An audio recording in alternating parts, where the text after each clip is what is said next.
Most people don't set out to destroy their own lives. But the road to ruin is paved with tiny, almost imperceptible steps. Anonymous. There's a brutal, unspoken truth about married women that most men don't see. It's the truth that makes them the easiest prey, not because they're weak, not because they lack morals, but because human nature is wired for temptation. No one wakes up one day and says, "I think I'll betray everything I've built." Number. It happens in the smallest moments, the innocent conversations, the lingering glances, the way her heart beats just a little faster when she gets a text from someone who isn't her husband. Psychologists have studied this for decades. They call it the slow erosion of boundaries, one step at a time, one thought at a time, until one day she looks in the mirror and doesn't recognize the person staring back at her. So why are some married women so easy to lure in? And more importantly, how do they justify it to themselves? That's exactly what we're about to expose. Let's begin. 1. The unspoken void. Why some married women seek external attention. The great marriages are partnerships. It can't be a great marriage without being a partnership. Helen Mirren.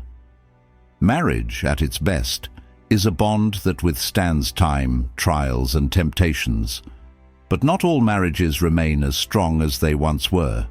Some women, despite having taken vows, find themselves drawn to attention outside their marriage, and most of the time, it's not about physical attraction alone, it's psychological. And the biggest mistake people make is assuming that these women are looking for an escape. In reality, many of them are simply searching for something they lost along the way. Human beings are wired for connection. Women, in particular, have a deep-rooted need for emotional intimacy, not just physical presence. In the beginning stages of marriage, this intimacy is strong. The late-night conversations, the stolen glances, the feeling of being seen, it's intoxicating. But over time, routine takes over. Suddenly, life becomes predictable. The deep conversations turn into logistical discussions about grocery lists and household chores. Passion gives way to duty, and worst of all, she starts to feel invisible. This is where the danger begins. Dr. John Gottman, a renowned relationship psychologist, explains that the silent killer of relationships isn't conflict, it's indifference. When a woman no longer feels noticed by her husband, her subconscious mind starts seeking validation elsewhere, sometimes without her even realizing it. People will do anything to avoid being lonely, even if it means losing themselves in the process. Mitch Albom. A simple compliment from a stranger. A conversation with a man who actually listens. A moment where she feels interesting again, and suddenly, that tiny interaction feels like oxygen after years of suffocation. Marriage comes with responsibilities, predictability, stability. But the downside of stability is that it often kills excitement. In psychology, this is called the Coolidge effect, the idea that novelty is what triggers desire. People, both men and women, are drawn to the excitement of the unknown. And if a woman has been married for years, if every day looks the same, if every interaction feels rehearsed, then the slightest spark of something new can feel electrifying. Not because she doesn't love her husband, not because she's a bad person, but because she misses the thrill of feeling wanted. We are most alive when we are in love, but love is not just about being together, it's about being chosen, again and again. F. Scott Fitzgerald. When a woman feels pursued, when she feels like she has power over a man's desire, it reminds her of a version of herself she thought was long gone. The younger version, the confident version, the one who felt effortlessly attractive. And so, even if she never intends to cross any lines, she might start walking closer to them, because in those fleeting moments, she feels alive again. Another overlooked reason why some married women become susceptible to external validation is social identity loss. Many women, after marriage, start to feel like they are no longer an individual. They are someone's wife, someone's mother, someone's caretaker. Their identity shifts from who I am to who I am to others. Before marriage, she was a mystery, an individual, someone with dreams, interests, passions. After marriage, she becomes defined by her roles: wife, mom, supporter, the one who keeps things together.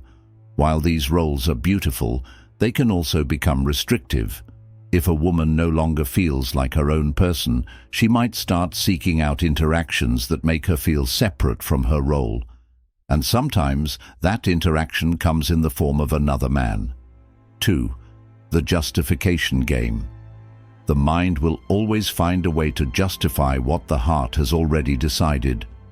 Anonymous. No one wakes up one day and says, "I think I'll betray my marriage today." That's not how it works. When a married woman begins engaging in emotionally or physically risky behavior, it doesn't happen all at once. It's a slow, slippery process, one that is often justified in the deepest corners of her mind long before it manifests in real life. Because the truth is, guilt is an unbearable weight. And if someone can convince themselves that what they're doing isn't really wrong, they no longer have to carry that weight. So how does this happen? How do married women rationalize crossing the line? At first, everything feels innocent. It's just a little attention. What's the harm? I'm just talking to him. There's nothing wrong with that. It's not like I'm cheating. I'm just enjoying the moment. The human brain is a master of self-deception. If something feels good but goes against one's moral values, the brain creates excuses to bridge the gap. Psychologists call this cognitive dissonance, the tension that arises when our actions contradict our beliefs. And when that tension becomes too much to bear, the mind bends reality to protect itself. The easiest person to fool is yourself. Richard Feynman. So, a woman who was once completely loyal starts playing mental games. She downplays her actions. It's just flirting. It's not like I'd actually do anything. She shifts the blame. If my husband paid more attention to me, I wouldn't need this. She compartmentalizes. This has nothing to do with my marriage. This is just something separate for me. But here's the kicker. The more she justifies, the further she'll go. For many married women, the first betrayal isn't physical. It's emotional. This is what makes it so dangerous. With physical cheating, the lines are clear. There's no gray area in kissing, sleeping with, or intimately touching another man. But an emotional affair, that's where things get blurry. Late-night texts, conversations that go deeper than they should, sharing personal struggles with another man instead of her husband. At first, she tells herself, it's just emotional. There's no harm in talking. But emotional intimacy is powerful. When a woman shares her mind, her thoughts, and her emotions with a man, she's already started detaching from her husband. Cheating isn't always a physical act. The moment you start keeping secrets from your partner, you've already crossed the line. Unknown. And this is where the real danger lies, because when emotions are deeply involved, physical boundaries start to break down. The "I deserve this" justification. The last and most dangerous rationalization is the "I deserve this" mindset. At this stage, a woman no longer sees her actions as questionable. In her mind, they are justified. I've sacrificed so much for this marriage. I deserve to feel good again. He's ignored me for years. If he doesn't care, why should I? I've been faithful for so long, and it's gotten me nowhere. What's the point? This is the point of no return. At this stage, the emotional connection she's formed with another man feels more real than the marriage itself. Her mind has fully convinced her that stepping over the line isn't betrayal, it's justice. And once a person believes something is justified, nothing can stop them. The reason married women sometimes become the easiest prey isn't because they are weak-willed or immoral. It's because the human brain is wired to rationalize what feels good. It starts with small excuses, tiny justifications. But if left unchecked, those justifications turn into actions. And once the line is crossed, there's no going back. 3. The breaking point.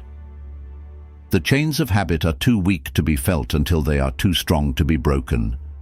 Samuel Johnson. Every story has a point of no return. A moment where there's no more just talking, no more innocent flirting, no more rationalizing.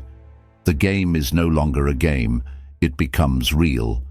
And the scary part, most women don't even realize when it happens, until it's too late. In psychology, there's a concept called threshold theory. It explains why people who swore they'd never do something eventually end up doing it. Because the hardest part isn't doing it, it's doing it the first time. The first time she sends a message she knows she shouldn't send. The first time she meets up with him just as friends. The first time she feels his hand linger a little too long and she doesn't pull away. That's the moment where everything shifts. Because after that first time, the second time is easier. What we do repeatedly, we become. Aristotle. And before she knows it, what once felt forbidden starts to feel normal. Here's the biggest lie people tell themselves when they're on a dangerous path. I can stop whenever I want. But can they? Not really. Because once something triggers an emotional response, it becomes addictive. Neuroscientists have found that romantic and sexual attraction activate the same brain pathways as drug addiction. The dopamine rush of a new connection feels intoxicating, like a hit of something she didn't even realize she was craving. So even if she tells herself, this is the last time, she'll find a reason to go back. Because at this point, it's no longer about the other man, it's about the feeling she gets when she's with him. At first, lying feels unnatural. The first time she hides a message, the first time she makes an excuse. The first time she feels her heart race when her husband asks, "Who are you texting?" It feels wrong, but the human mind is terrifyingly adaptable. And after a while, the guilt turns into strategy. She gets better at covering her tracks. She compartmentalizes so well that she doesn't even feel guilty anymore. She starts believing her own lies, and this is where things spiral. Because the longer the secret exists, the harder it is to escape. She might tell herself, I'll end it next week, next month, soon. But weeks turn into months, and by the time she realizes she's trapped in her own web, it's too late. Here's the final shift that happens in a woman's mind when she's gone too far. She stops seeing her marriage as her primary relationship. Her husband becomes the other man. The real connection, the real passion, the real intimacy, it's happening elsewhere. At this stage, even if she hasn't physically crossed the line, her heart already belongs to someone else. And when that happens, there are only two ways the story ends. She gets caught. She eventually walks away from her marriage, unable to live a double life anymore. So why are some married women the easiest prey? Because they're not looking to cheat. They're looking to feel something they lost. And once they find it, walking away feels impossible. Not because they don't love their husbands, but because they've convinced themselves that what they've found is something they'll never get back at home. And once that belief settles in, nothing will ever be the same again. So if you understand this truth, you hold power.